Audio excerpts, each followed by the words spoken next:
की जर मराठीत नाही बोलले तर कारवाई काय करणार आहे, आणि 3 महिन्याची मुदत एक तर का दिली हे मला माहिती पाहिजे.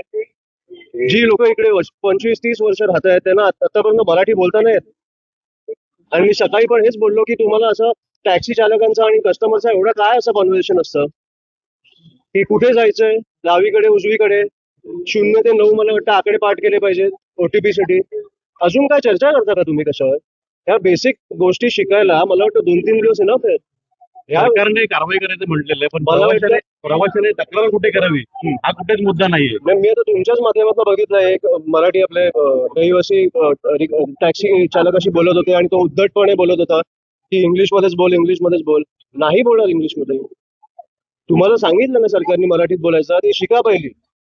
आणि तुम्हाला काय वाटतं ही अजून 1 महिना वाढवून दिल्यावर हा जो आहे तो मराठी शिकणार आहे? सो हे मला वाटतं ना चालढकल करतायत. सरकारने कारवाई करायला सुरुवात केलेली आहे. काय कारवाई आहे?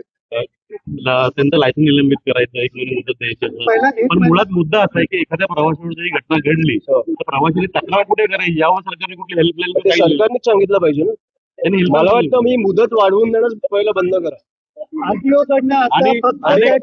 तुम्हाला सांगतो, आपले एवढे मुद्दे आहेत ना या शहरांमध्ये, ह्याच्यापासून भरकटवायला हा भाषेचा मुद्दा आणतायत. रिक्षा मी तुम्हाला जेन्युइनली सांगतो, ही गोष्ट एका दिवसाची आहे.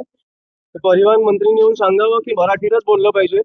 जास्त मुदत वाढून हे करण्यात ना आपला वेळ वाया जातोय आणि पुढे काय करणार तुम्ही सांगत नाहीये. रिक्षा अनेक रिक्षाचालक संघटना आहेत, त्यांच्या जे अध्यक्ष आहेत त्यांनी स्पष्टपणे सांगितलंय आम्ही मराठी शिकणार नाही, आम्हाला गरज वाटत नाही, आम्ही हिंदीतच बोलू. मग आता ज्या मंत्र्यांनी सांगितलंय, हा कायदा काढलाय, त्यांनीच ह्याचं उत्तर द्यावं.